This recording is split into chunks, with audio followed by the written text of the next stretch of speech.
So, you've decided Flax. First you need to download the launcher and install it. Set the license, set the path and tick or leave the start folder and desktop icon. Here in the launcher is where you manage your engine installs and your project. Let's go ahead and install the latest release of Flax. And when that's done, let's create a new project. Call it whatever you like, set the proper path and launch it. See the error? Good. We need Net 7 to develop in the Flax engine. Pressing OK opens the right page. Go here, download the x64 version and install.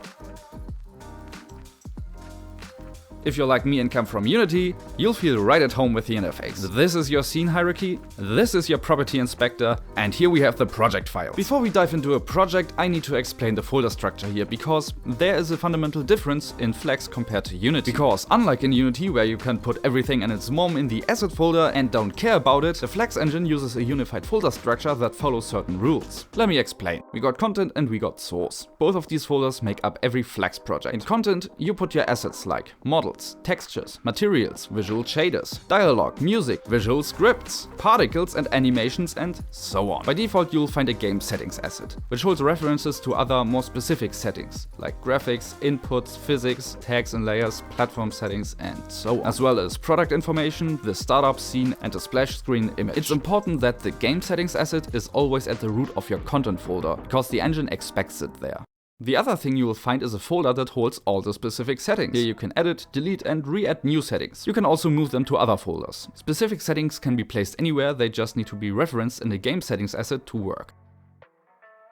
Which brings me to the fact that you can create your own folder structure within the content folder. Just keep the game settings asset at the root of content and you'll be fine. The other folder is source. By default it contains a game module as well as the target builds for the game and editor. We can create our own modules, which will help to cleanly organize our code into assemblies. Also, if we wanted to, we could delete the default game module. Just beware it contains the exit on escape script, which sits on our default scene and exits the play mode when we press escape, like the name suggests. If we need written shaders, we do so by creating the shaders folder in the root layer of source. This folder has to be called shaders and it also cannot go into any module. Only here we can add and edit written shaders. So a rule of thumb is, if you need to open your code editor, it goes into source. You know, like source code. Everything else goes into content. Great! So, this is the first time I made a tutorial. If I can improve, let me know. Otherwise, we'll jump right into creating a game.